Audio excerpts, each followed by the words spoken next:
بیا با ارمان کوي ارمان سنا واخلا پیدا رمضان سنا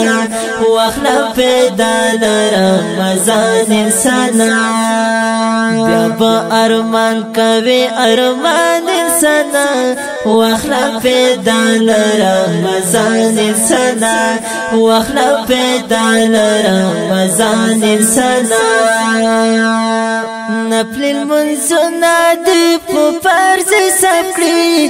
نفل المنزنا دی په فرض حساب کړی نفل المنزنا دی په فرض حساب دوستانو السلام علیکم خدای دې وکړي چې روغ به یاستئ دغه ماشومان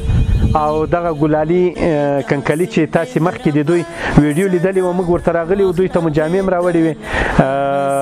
د خوراک بعضې مواد مو ورته راوړي وو د دوی پلار ناروغ دی تداوی یې روانه وه لومړۍ دوره د تداوی بشپړه سوې وه او دوهمه دوره د تداوی پیلېدونکې ده بیا به ترې ځي او په روغتون کې به بستر کېږي او زموږ هم له ډاکټر صاحبانو او خپله ده هیله دا ده چې د خپل روغتیا کاملا خیال وساتي اوس د خبریال خیریه بنسټ ډېر تمرکز په دې ده چې د دې کوچنیانو او ګلالیانو د پلار اساسي درملنه وشي نو کله چې خدای پلار ور روغ کړي هغه علاج یې وشي تر هغې وخته پورې چې څو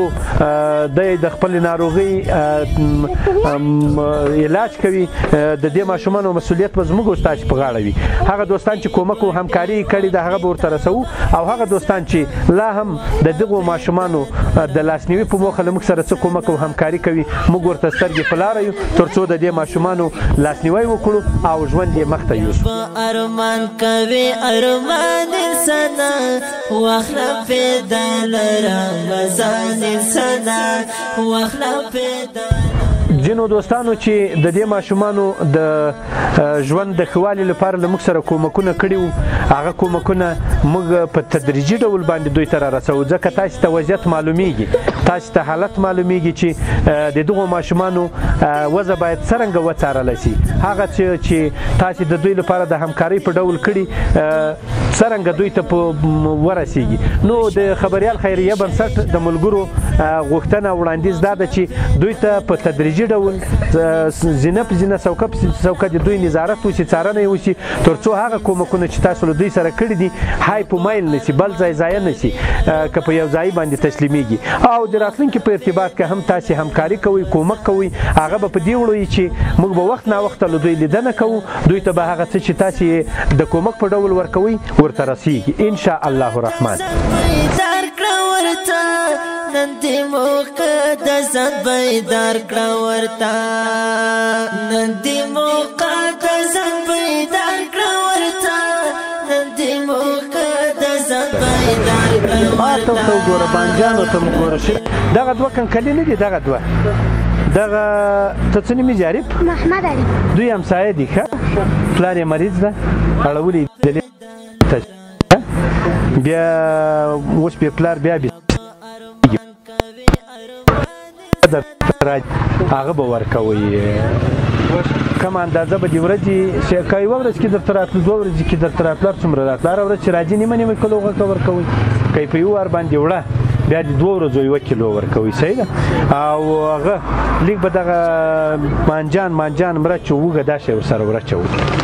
د ورځې هغه هم اندازه معلومه کړئ نیمه کیلو غوښه او لږ دغه شی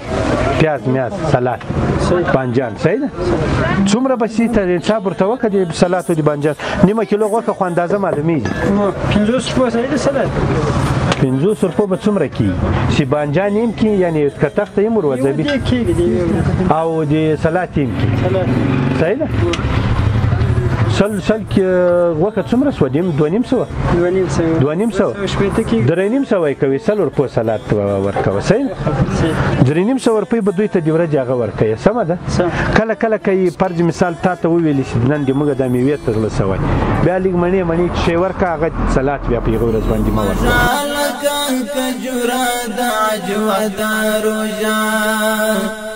د خدای د رحم د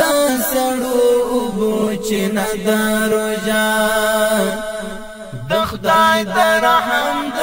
سړو اوبو چې نه د روژه د نفس پور باندې او با اچوي وې وجني د نفس پور باندې او با اچوي